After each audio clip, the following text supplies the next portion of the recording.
তোকে আজ মেরেই ফেলবো আমি। তুই আমার হাত থেকে আর বাঁচতে পারবি না। না না, তুমি এটা করতে পারো না, প্লিজ। তুমি তুমি এরকম করতে পারো না। নিশ্চয়ই পারি। কে ওখানে? তুমি আমার সঙ্গে যা করেছো তারপরে তো আমি নিশ্চয়ই করব। কে ওখানে?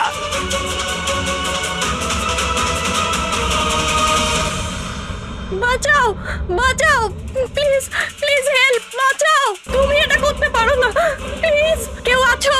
কেউ আছো? বাঁচাও, please please help, please please বাঁচাও। ওখানে কে আছে?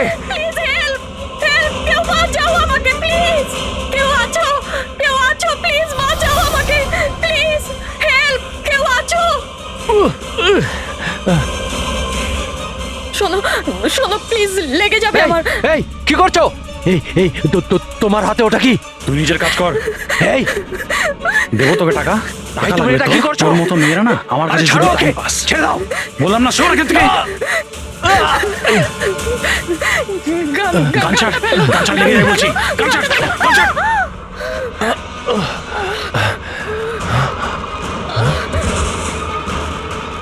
এই গুলি করে দিলে,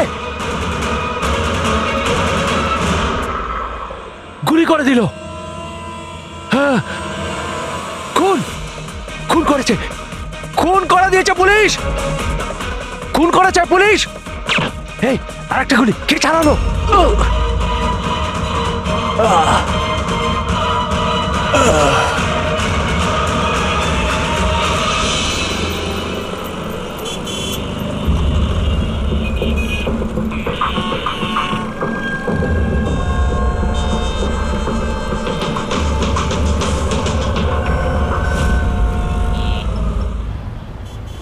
মাফ করবেন,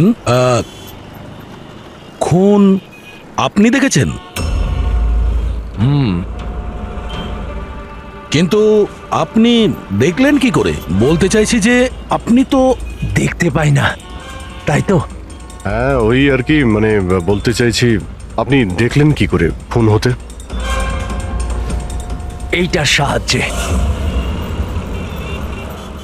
এটার সাহায্যে? কি এটা? এটা সেন্সর গ্লাভস। এতে সেন্সর ফিট করা আছে, যার থেকে অদৃশ্য তরঙ্গ বেরিয়ে যায়। ওই তরঙ্গের সামনে যা কিছু থাকে ওতে ধাক্কা খেয়ে ওগুলো ফিরে আসে। তাতে আমি জানতে পারি যে আমার সামনে কি হচ্ছে। মানে এক প্রকার এটা আপনার চোখের কাজ করে? হ্যাঁ, আপনি সেটা বলতে পারেন। আরে কিন্তু এটা এটা কি করে হতে পারে? হতে পারে। এক মিনিট, আপনি আপনি একজন মহিলা, আপনি চুল বেঁধে রেখেছেন। স্যার, এটা তো ইনি আন্দাজেই বলছেন। আর আপনি আপনি বেশ গোলগাল দেখতে, হেলদি ইয়াং বয়। এটা তো ভুল বলেননি, দিন দিন তো মোটা হচ্ছ। ওয়েট তো চেক করেছিলাম স্যার, একটু কমও দেখাচ্ছিল।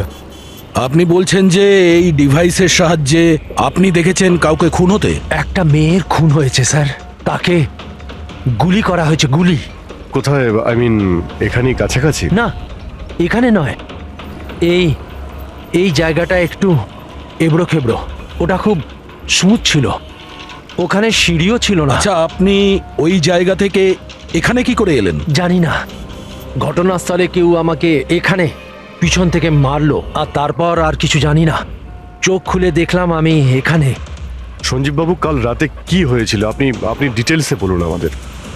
আসলে আমি কাজ থেকে ফিরছিলাম, আর তখন আমার অটোটা একটা সিগন্যালে দাঁড়ায়। হে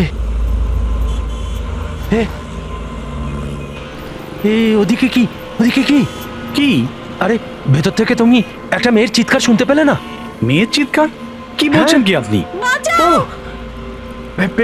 বের বললো। কি বলছেনটা কি আরে আপনি? আচ্ছা নাও, এটা তুমি রাখো, রাখো। ঘটনাস্থলে আমি যখন পৌঁছলাম তখন দেখলাম যে একটা ছেলে আর একটা মেয়ে ছিল। ছেলেটার হাতে পিস্তল ছিল, গান। দুজনে ঝগড়া করছিল, ধস্তাধস্তি হচ্ছিল। খুন করেছে পুলিশ। এই আরেকটা গুলি। ব্যাস, যখন আমার চোখ খুলল তখন ওই ছেলেগুলো আমার গ্লাভস চুরি করবার চেষ্টা করেছিল আর আমি ওদের ধরে ফেলি।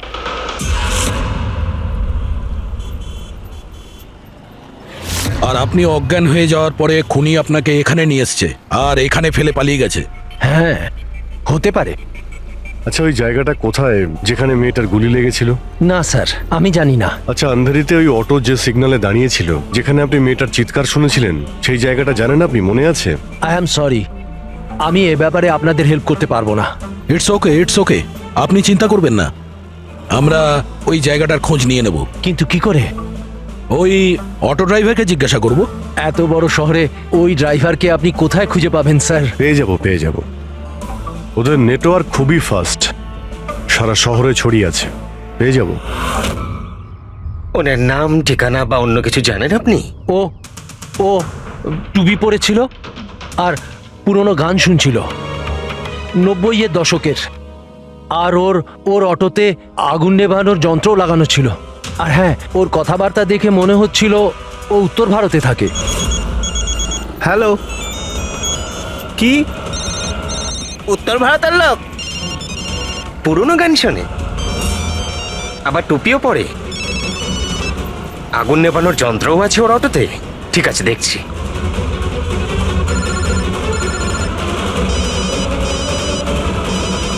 হ্যালো। হ্যালো রাজু, হ্যাঁ ভাই। সিআইডি অফিসারেরা একজন অটো চালককে খুঁজছে যে টুপি পরে আর ওর গাড়িতে নাকি একটা আগুন নেভানোর যন্ত্র লাগানো আছে।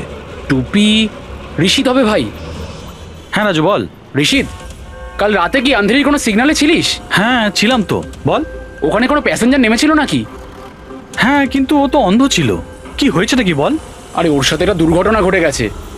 সিআইডির লোকেদেরকে নিয়ে এসেছে, তোর সাথে দেখা করতে চায়। সিআইডি? সঞ্জীব বাবু, দেখে বলুন তো যে এই অটোওয়ালা কিনা। মনে পড়ছে কিছু আপনার? হ্যাঁ স্যার, ইনিই তো ছিলেন। হ্যাঁ, এই ছেলেটা। স্যার, আমি কিছু করিনি স্যার, আমি কোনো চিৎকার শুনিনি স্যার।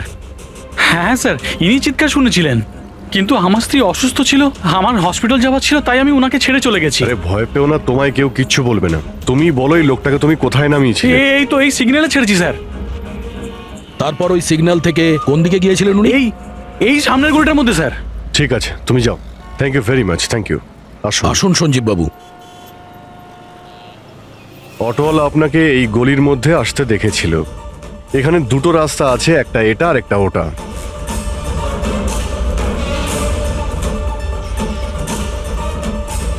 কিছু মনে পড়ছে আপনার কোথায় গিয়েছিলেন? সঞ্জীব বাবু, একটু মনে করে বলুন যে আপনি এর মধ্যে কোন গলিতে গেছিলেন?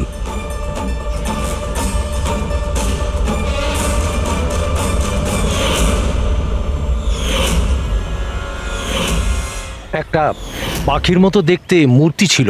চলো আমরা এখান থেকে শুরু করি। সামনে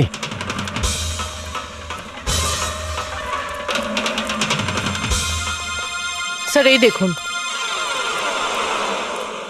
সঞ্জীব বাবু, দেখুন তো এই মূর্তিটাই কিনা। হ্যাঁ হ্যাঁ, এটাই। অভিজিৎ স্যার, মূর্তি পেয়ে গেছি। এটা কি? আরে গুড। এই যে এইটাই। আচ্ছা, এর পরে সঞ্জীব বাবু, এরপর মনে আছে আপনি কোথায় গিয়েছিলেন? 3টে গোল দেখতে পেয়েছিলাম। তোমরা ওই দিকটা দেখো, আমরা এদিকে যাচ্ছি।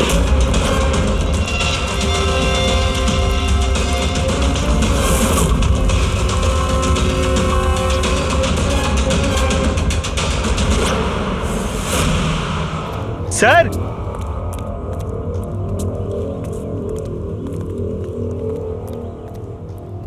হ্যাঁ, এটা রাউন্ড শেপ, একটা নিচে আর একটা। এরপর এরপর এরপর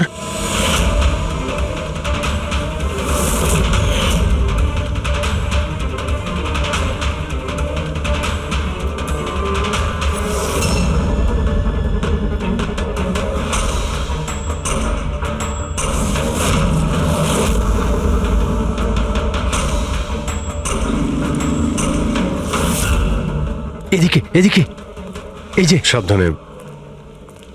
আরে স্যার, ঘুরে ফিরে সেখানেই চলে এলাম যেখান থেকে শুরু করেছিলাম। আরে সেই জন্যই তো উনি চিৎকার শুনতে পেয়েছিলেন।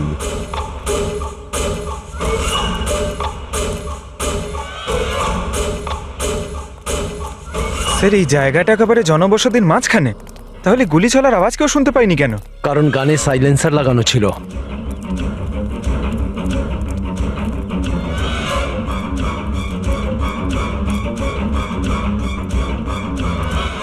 আসুন, একটা স্টেপ আছে, সাবধানে।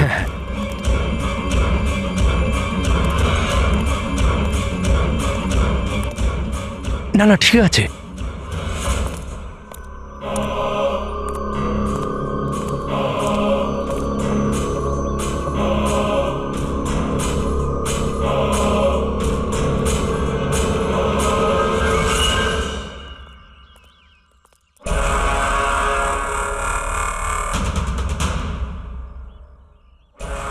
কি হলো? আপনারা দাঁড়িয়ে পড়লেন কেন? কি আছে? লাশ পেলেন? সঞ্জীব বাবু, আপনি বলেছিলেন গুলিটা কোনো মেয়ের লেগেছিল। হ্যাঁ হ্যাঁ, মেয়ের গায়ে লেগেছিল। আমি তাকে ছুঁয়ে দেখেছিলাম। ওর গুলি লেগেছিল, রক্ত বেরোচ্ছিল। কেন বলুন, কি হয়েছে?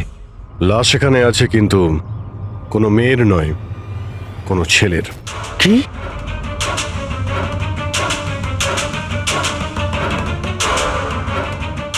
He is dead. মনে হচ্ছে সেই যে ওই মেয়েটাকে মারার চেষ্টা করেছিল। স্যার, ওনার কথা অনুযায়ী এখানে দুটো গুলি চলেছিল। হয়তো হয়তো এই দ্বিতীয় গুলিটায় মারা গেছে।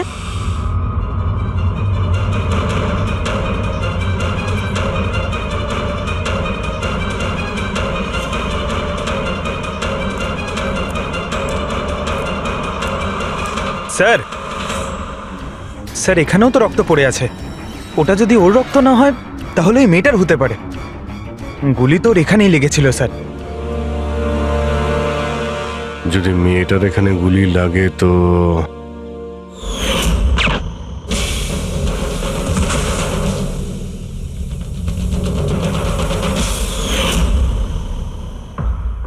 আপনি বললেন যে আপনার মাথায় পিছন থেকে কেউ মেরেছিল, তো সেটা দ্বিতীয় গুলি চলার পরে আপনার লেগেছিল নাকি সেটা চলার আগে? না না, দ্বিতীয় গুলিটার পর মেরেছে। স্যার, কি হচ্ছে এসব? কিছু বুঝতেই পারছি না। স্যার, রক্ত তো অনেক বেরিয়েছে। ওই মেয়েটা নিশ্চয়ই আহত।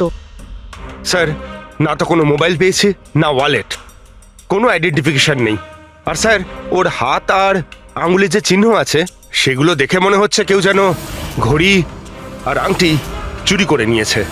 আচ্ছা, এদের দুজনকে চিন্তায়ের উদ্দেশ্যে মারেনি তো? আগে এটা খোঁজ নিতে হবে যে মেয়েটা কোথায়। যদি আহত হয় কোনো হসপিটালে থাকবে, আর যদি মারা যায় তাহলে খুনি ও লাশ গুম করার চেষ্টায় রয়েছে। মিসিং পারসন ব্যুরোতে খোঁজ নিয়ে দেখো তো এর ব্যাপারে কিছু জানতে পারা যায় কিনা। বস, ক্রাইম স্পটে ওই জায়গাতে মাটির ওপর যে রক্ত পাওয়া গেছিল, ডিএনএ টেস্ট অনুসারে ওই রক্তটা কোনো মেয়ের। আসলে এই মেয়েটা ওই সময় ওখানে উপস্থিত ছিল না যখন তোমরা গেছিলে, কিন্তু ক্রাইম যখন হয়েছিল তখন ওই মেয়েটা নিশ্চয়ই ওখানে ছিল। আর স্যার, দুর্ঘটনার সময় রাত 11টা থেকে 1টার মধ্যে। ঠিকই তো আছে, সঞ্জীবও তো ওই সময় ছিল 11:30 নাগাদ। হ্যাঁ স্যার, আর সঞ্জীব বাবুকে অজ্ঞান অবস্থায় সেখানে রেখে দেয় যেখান থেকে আমরা ওনাকে পাই। আরও একটা কথা স্যার, দুটো গুলি চলেছিল। মেয়েটার গুলি লেগেছিল আর ও ওখানেই অজ্ঞান হয়ে পড়ে গেছিল সঞ্জীব বাবুর কাছেই। তারপরে স্যার দ্বিতীয় গুলিটা করা হয়েছিল যেটা ছেলেটার লেগেছিল। তার মানে সঞ্জীব বাবু ছাড়াও ওখানে আর কেউ ছিল যে ওই আহত মেয়েটাকে ওখান থেকে নিয়ে গিয়েছিল আর সঞ্জীব বাবুকে ওই ফুটপাতে ফেলে গেছিল। স্যার, আমি আশেপাশের এলাকায় খোঁজ নিয়েছি। ওখানে কেউই কোনো ছেলে এবং মেয়েকে আসতে বা কোনো আহত মেয়েকে ওখান থেকে যেতে দেখেনি। আচ্ছা, সালুকে একটা কথা বলো, যদি খুনি সঞ্জীবকে ক্রাইম সিন থেকে তুলে নিয়ে গিয়ে ওখানে যেখানে আমরা ওকে পাই, তাহলে হতে পারে ওই লোকটার কোনো ট্রেসেস সঞ্জীবের পোশাকে আছে। খোঁজ নিতে পারবে কে ছিল সে? অবশ্যই খোঁজ নিতে পারবো। তাহলে খোঁজ নাও।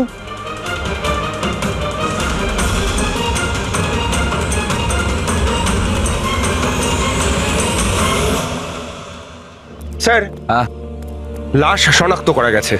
ওর নাম হলো অনিকেত স্যার, আর ওর বাড়ির লোকজনও হারিয়ে যাওয়ার রিপোর্ট লিখিয়েছিলেন।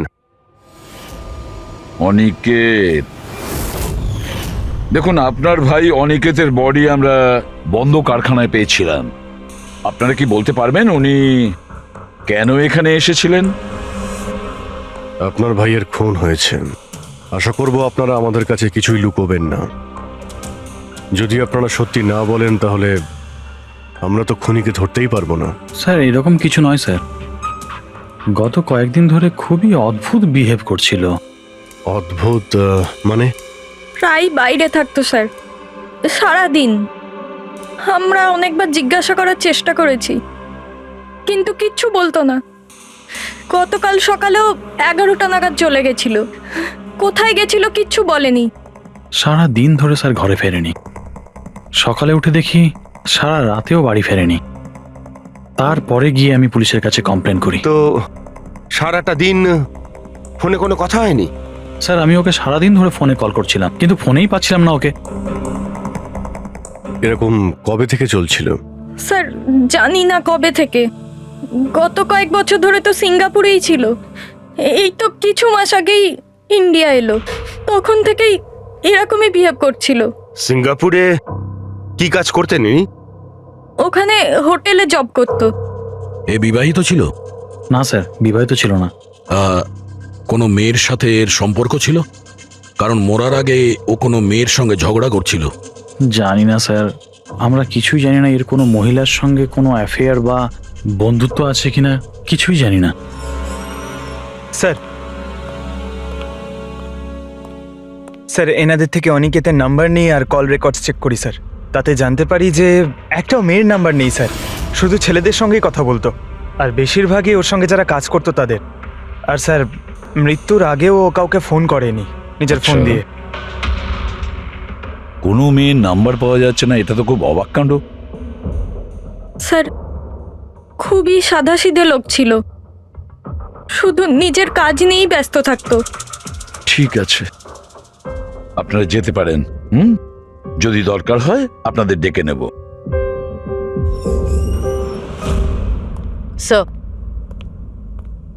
স্যার কালকে কারখানায় যাওয়ার আগে এই অনিকেত সারা দিন একই জায়গায় ছিল।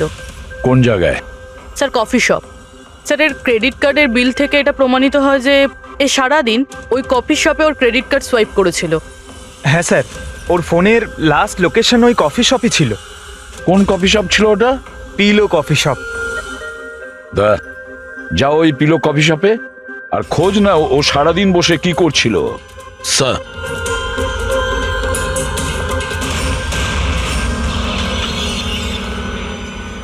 বস, কি খবর নিয়ে এসেছো? এমন খবর এনেছি যেটা আমাদের কাছে খুব জরুরি। কি? এর পোশাকের মধ্যে আমি কয়েকটা আলাদা আলাদা ডিএনএ স্যাম্পল পেয়েছি। কিছু মানে? কিছু মানে 5 জন লোকের ডিএনএ স্যাম্পল পেয়েছি। 5? হ্যাঁ 5, আর এই 5 জনই মেয়ে। আর সঞ্জীবের জামা কাপড় থেকে আমরা 2 ধরনের ডিএনএ পেয়েছি, আর এই দুটো স্যাম্পল অনিকেতের জামা কাপড় থেকে পাওয়া স্যাম্পলের সঙ্গে ম্যাচ করে গেছে। মানে 5 জনের মধ্যে 2 জন যারা অনিকেতকে ছুঁয়েছিল, ওরা আবার সঞ্জীব বাবুকেও ছুঁয়েছিল। তার মানে অভিজিৎ এই পুরো কাজটা দুটো মেয়েই করেছে।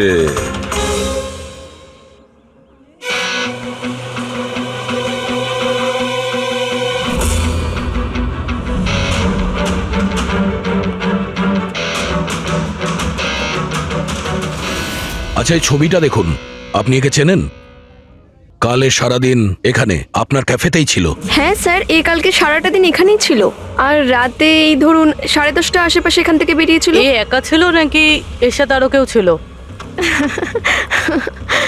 নিতু, এদিকে একটু এসো। এই ফটোটা একটু দেখো, এই কালকে এখানেই ছিল না? এনাদেরকে এটা বলো যে কালকে একা ছিল না, কারোর সাথে ছিল।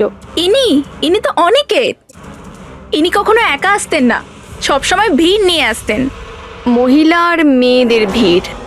আর শুধু কালই নয়, ইনি আমাদের রেগুলার কাস্টমার। প্রায়ই এখানে আসেন। আচ্ছা, ও রোজ একই মেয়ের সাথে আসতো না আলাদা আলাদা? আলাদা আলাদা আসতো স্যার, আর দিনে কম করে 3 থেকে 4 জন। খুবই পাকা খেলোয়াড় ছিলেন ইনি। একবার তো আমি ওনাকে জিজ্ঞাসাও করেছিলাম যে এতগুলো মেয়ের সাথে বন্ধুত্বটা হলো কি করে। তো উনি আমাকে বলেছিলেন যে ওনার মোবাইলে একটা অ্যাপ আছে, কোনো ডেটিং অ্যাপ, ওখানেই ওনার এই মেয়েগুলোর সাথে পরিচয়।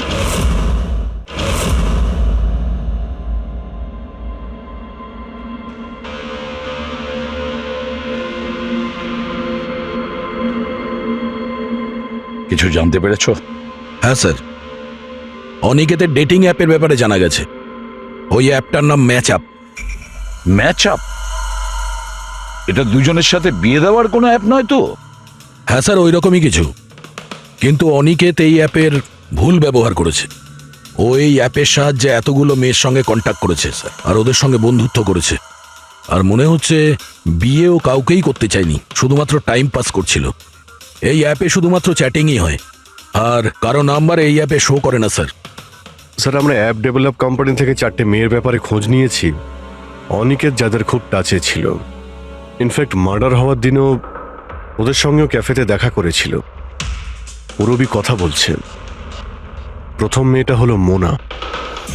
হ্যাঁ, আমি দেখা করেছিলাম ওনার সাথে কফি শপে এই 4টে নাগাদ। কফি খেয়েছিলাম আর একটু কথাও বলেছিলাম আমরা। তারপর আমাকে বেরোতে হলো, আমার কিছু আর্জেন্ট কাজ ছিল। স্যার, এ বলছে যে কফি শপের পরে ও বিউটি পার্লারে গিয়েছিল, আর ওখান থেকে একটা মুভির প্রিমিয়ারে। দ্বিতীয় জন হলো রূপালী। তাহলে বলো, তোমার কি বক্তব্য? ও অনেক দিন ধরে আমার পেছনে পড়েছিল, খালি বলতো দেখা করো দেখা করো। ভীষণই বোরিং ছিল, আই টেল ইউ। ওর সাথে 1 কাপ কফি যে আমি কিভাবে খেয়েছি, আর কফিটা শেষ হওয়ার সাথে সাথেই আমি ওখান থেকে বেরিয়ে গেছি। ও বলেছিল স্যার ও অনিকেতের সঙ্গে 6টার সময় দেখা করেছিল, আর তারপরও ফ্যামিলি ফাংশন অ্যাটেন্ড করতে আন্ধেরি গিয়েছিল। আর তৃতীয় অঞ্জু স্যার। ওর সাথে তো সময়টা বুঝতেই পারিনি। কত ভালো ভালো কথা বলতো, আপনি জানেন আমরা সেদিন কত কথা বললাম। হঠাৎ করে ও বললো ওকে কোথাও যেতে হবে। আমরা ডিসাইড করলাম যে আমরা আবার দেখা করব, আর তারপর চলে গেল। এই মেয়েটা কফি শপ থেকে বাইরে বেরই হয়নি। এর স্টেটমেন্ট অনুযায়ী ও কফি শপেই বসেছিল কফি শপ বন্ধ হওয়া পর্যন্ত, 12টা অবধি। স্যার, এদের স্টেটমেন্ট আমরা ক্রস চেক করেছি, ঠিকই বলছে। স্যার, সঞ্জীববাবু বলছেন কোনো মেয়ের গুলি লেগেছিল। এদের 3 জনকে চেক করা হলো, কিন্তু কোনো আঘাতের চিহ্ন নেই। তোমরা তো 4টে মেয়ের কথা বলেছিলে, তাহলে চতুর্থ মেয়েটি গেল কোথায়? স্যার, 4 নম্বর মেয়েটা হলো এরিকা। আমরা এই অ্যাপের সাহায্যে ওর সঙ্গে কন্ট্যাক্ট করার চেষ্টা করেছিলাম, কিন্তু ও কোনো রেসপন্স করেনি। তাহলে এক কাজ করো, ওই মেয়েটার সঙ্গে গিয়ে দেখা করো।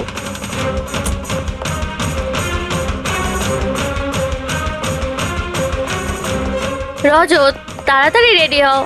আর কত সময় নেবে? এতটা সময় তো মেয়েরাও নেয় না। আসছি বাবা, জাস্ট 2 মিনিট। Excuse me. হ্যাঁ বলুন, কাকে চাই? এরিকা। হ্যাঁ আমি, কিন্তু আপনারা? সিআইডি। সিআইডি? এসব কি? হ্যাঁ, কি হয়েছে স্যার? স্যার, কোনো প্রবলেম হয়েছে? আপনাকে আমরা মেসেজও করেছিলাম ম্যাচ আপ অ্যাপ থেকে। আপনাকে সিআইডি ব্যুরোতে আসতে বলেছিলাম, আপনি আসেননি, তো আমাদের আসতে হলো। Match up app? এটা কি? Dating app. Dating app? তুমি এই ডেটিং অ্যাপে কি করছো? হ্যাঁ শোনো, ওনাদের কোনো ভুল হচ্ছে, আমি কোনো ডেটিং অ্যাপে নেই। সেটা কিভাবে হতে পারে? আপনার প্রোফাইল আছে, আপনার ডিসপ্লে পিকচার রয়েছে। শুনুন, আমি একজন বিবাহিতা, আমি কোনো ম্যারেজ সাইট বা ডেটিং অ্যাপে নেই। ইনি আমার হাজব্যান্ড রজত, আর আমি ওনার সাথে বিয়ে করে খুব হ্যাপি। আমার এসব করার কোনো প্রয়োজন নেই। ম্যাডাম, আপনি যদি সত্যি বলেন তাহলে এটা কি? আপনার প্রোফাইলে এই ডেটিং অ্যাপে কি করে? দেখুন, আমি সত্যি বলছি, আমি জানি না এটা কি। আমি এরকম কোনো প্রোফাইলই বানাইনি। তো আপনি এটা বলতে চাইছেন যে আপনার নামে কেউ ফেক আইডি বানিয়েছে? আচ্ছা, আপনি কোনো অনিকেত নামে কাউকে চেনেন? অনিকেত? এই লোকটা? না স্যার, আমি একে চিনি না। স্যার, কি করছেন আপনারা? কেন আমাদেরকে ডেকেছেন? আমরা আপনাদের বলিনি, কিন্তু অনিকেত, যার সঙ্গে আপনারা কফি শপে দেখা করেছিলেন, ওর খুন হয়ে গেছে ওই রাতেই। কিন্তু স্যার, আমরা ওকে কেন মারবো? আমরা তো ওকে ঠিকমতো চিনতামই না। ইনফ্যাক্ট এই ঘটনার কিছুদিন আগে তো ওর সাথে চ্যাট হয়েছিল আমার অ্যাপে। হ্যাঁ, আর ওই দিনই তো আমি প্রথমবার দেখা করেছিলাম ওর সাথে। আর আমার সাথে তো ওর সেরকম কোনো শত্রুতাও ছিল না। আর আমি তো ওই অ্যাপেই নেই, এমনকি আমি ওকে চিনিও না। ওই অ্যাপের প্রোফাইলে আপনার পার্সোনাল পিকচার ছিল, সেই পিকচার আপনার ফোন থেকেই নেওয়া হয়েছিল। কোনো স্ট্রেঞ্জারের কাছে আপনার ছবি কিভাবে আসবে? ম্যাম, আমি জানি না আমার ছবি কিভাবে ওর কাছে গেল। আমার ফোন কিছুদিন আগে হারিয়ে গিয়েছিল। ফোন চুরি হয়ে গেছে? কোথায়? স্যার, ঠিক জানি না, মনে পড়ছে না। কোনো ব্যাপার না, আপনারা কিছুক্ষণের জন্য আমাদের সাথে কোঅপারেট করুন, আমরা জেনে যাব খুনিকে। ফ্রেডি?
সঞ্জীব বাবু, এদের মধ্যে কেউই না যে ওদিন ঘটনাস্থলে ছিল?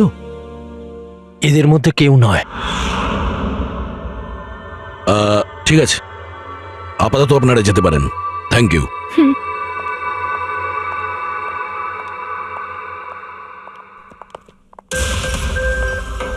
না স্যার, এদের মধ্যে তো কেউ না। স্যার, বাকি তিনজনের মতন ওরও কোনো চোট নেই, কিন্তু কিন্তু ওই মেয়েটার আঘাত ছিল, চলার অবস্থাই ছিল না। কিন্তু সালুকে যে আমাকে বলল ও সঞ্জীবের পোশাকে যে ডিএনএ টেস্ট করেছিল তাতে তো দুটো মহিলার ট্রেসেস পাওয়া গেছে। ঠিক আছে, কিন্তু একজন আহত হতে পারে, আরেকজন সেও তো ওই চারজনের মধ্যে একজন হতে পারে। স্যার, এই চারজনের জল খাওয়ার গ্লাসগুলো ফরেন্সিকে পাঠিয়ে দিয়েছি, রিপোর্ট আসবে। স্যার, হ্যাঁ স্যার, ওই দুটো মেয়ের ডিএনএ এই চারজনের সঙ্গে ম্যাচ করেনি। কি ম্যাচ হচ্ছে না? তাহলে মেয়ে দুটোকে পাবো কি করে? এক মিনিট। কি হলো সঞ্জীব?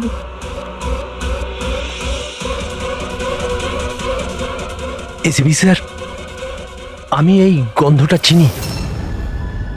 গন্ধ? আমার আফটার শেভ মনে হয় স্যার। না না, এটা ওই গন্ধ যেটা আমি ঘটনাস্থলে পেয়েছিলাম, একদম ওটার মতো। কফি আর চা?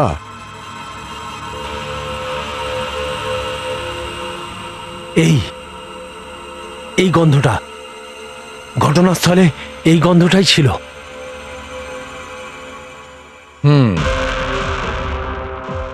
আর আমি পঙ্কজের জামার হাতার ওপরে কফির দাগ পেয়েছি। হ্যাঁ স্যার, ওই সকালে কফি বানাচ্ছিলাম না, তাই একটু পড়ে গেছিল। তার মানে ডক্টর সালুখে ওই ক্রাইম সিনে কফি আর চায়ের মিশ্রিত একটা গন্ধ ছিল। ক্রাইম সিনে না খুনির কাছে? চা আর কফির মিশ্রিত কোনো স্মেল তখনই আসে যখন সে বারবার চা আর কফি বানায়, যেমন কোনো কুক বা বা কেউ কফি শপে কাজ করলে, যেমন পিলো কফিতে, পুরবি একটা কাজ করো, এরিকাকে জিজ্ঞেস করো যে ওর ফোন পিলো কফি শপের আশেপাশে হারিয়েছিল কিনা। স্যার,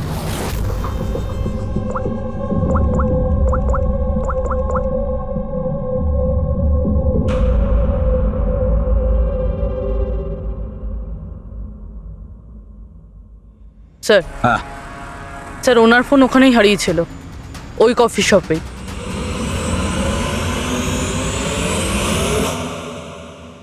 এই মেয়েটা এখানে প্রায়ই আসে না?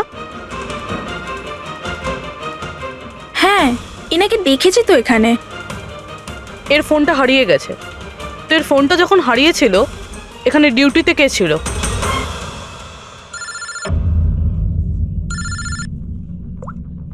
হ্যালো, হ্যাঁ ফ্রেডি। ও গুড, ঠিক আছে, আমরা এক্ষুনি ওখানে পৌঁছচ্ছি। পুরবি, স্যার, ফ্রেডির ফোন ছিল। ওই হসপিটালটার খোঁজ পাওয়া গেছে যেখানে ওই আহত মেয়েটা ভর্তি আছে। স্যার ওই মহিলাই যে অনিকেতের খুন করেছিল? হ্যাঁ, ওই মেয়েটা। আমাদের এক্ষুনি ওখানে যেতে হবে। স্যার, আমাদের এখন বেরোতে হবে, কিন্তু যতক্ষণ অবধি জিজ্ঞাসাবাদ কমপ্লিট না হচ্ছে কেউ কফি শপ থেকে বেরোবে না।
এক্সকিউজ মি, আমি এক্ষুনি আমার বোনকে ডিসচার্জ করাতে চাই। আপনি এক্ষুনি ডিসচার্জ পেপার তৈরি করুন, তাড়াতাড়ি। ডিসচার্জ? কিন্তু উনি তো এখনো কোমায়। দেখুন, আমার এসব জেনে কোনো কাজ নেই, আমাদের এক্ষুনি এখান থেকে বেরোতে হবে। আপনি তাড়াতাড়ি করুন প্লিজ। এভাবে কি করে ডিসচার্জ করে দিই? ওনার প্রাণের থেকেও কি এমন বেশি জরুরি? দেখুন, আমার এত তর্ক করার কোনো সময় নেই, আপনি আমার সঙ্গে তর্ক করবেন না। তাড়াতাড়ি করুন প্লিজ, যেটা বললাম সেটা করুন।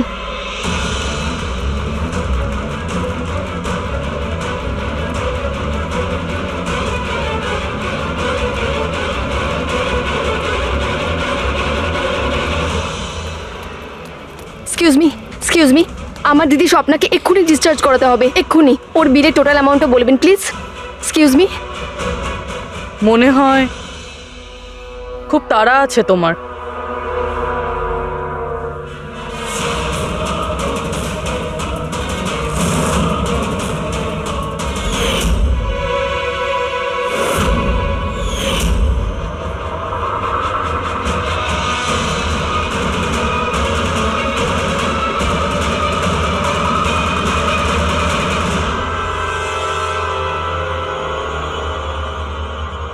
ক্যাফেতে ওই ফোন কলটা, ওটা আমাদেরই প্ল্যান ছিল। আমরা এটাই দেখতে চাইছিলাম যে ওই আহত মেয়েটার মিথ্যে খবরের জালে কে ফাঁসে। আর তুমি ফেসে গেলে। এটাও ভাবলে না যে সিআইডি তোমাকে ফলো করছে? তুমি নিজেই আমাদের এখানে নিয়ে এসেছো, আর তাই পালিয়ে কোনো লাভ নেই। সেই জন্য তোমার জন্য এটাই ভালো হবে, নিজের অপরাধ স্বীকার করে নাও।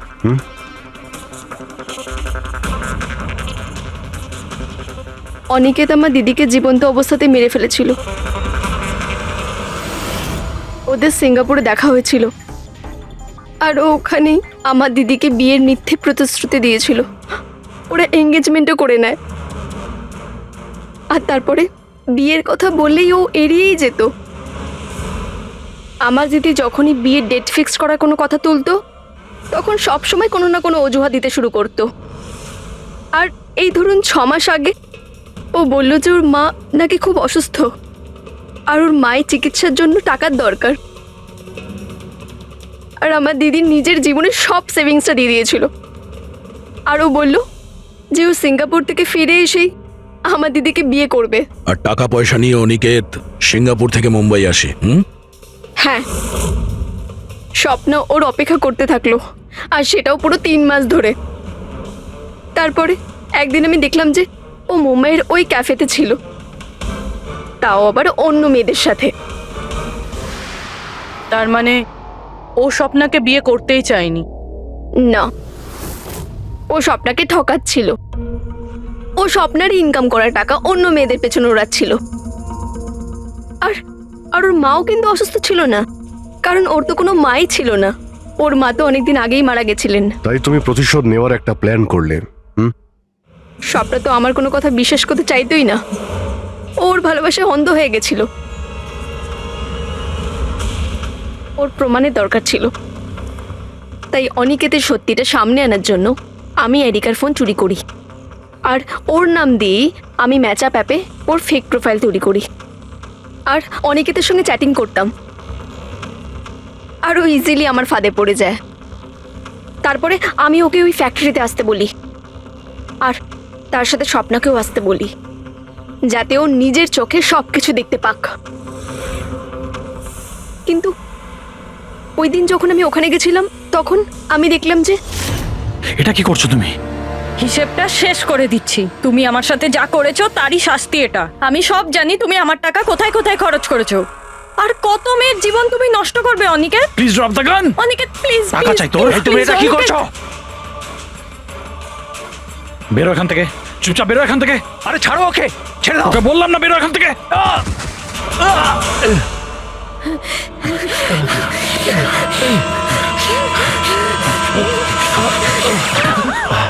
এই, গুলি করে দিলে, গুলি করে দিল। হ্যাঁ, খুন খুন করে দিয়েছে পুলিশ। এই, আরেকটা গুলি কে চালালো? আরেকটা গুলি চালিয়েছে পুলিশ।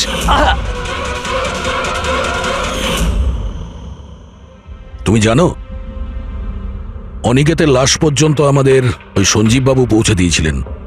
উনি দেখতে পান না, কিন্তু ওনার ওই সংবেদনশীল দস্তানা, সেন্সিটিভ গ্লাভস চোখের থেকে কম না। প্রতিশোধ নেওয়ার জন্য তুমি অনিকেতকে খুনই করে দিলে, কিন্তু এখন তো সারা জীবন জেলেই কাটবে। আর তোমার বোন স্বপ্না, যার জন্য তুমি এই সব করলে, সে তো আগে থেকেই কোমাতে রয়েছে। আর যেদিনও কোমা থেকে ঠিক হবে সেদিন তোমার কাছেই যাবে, জেলের গরাদের পিছনে।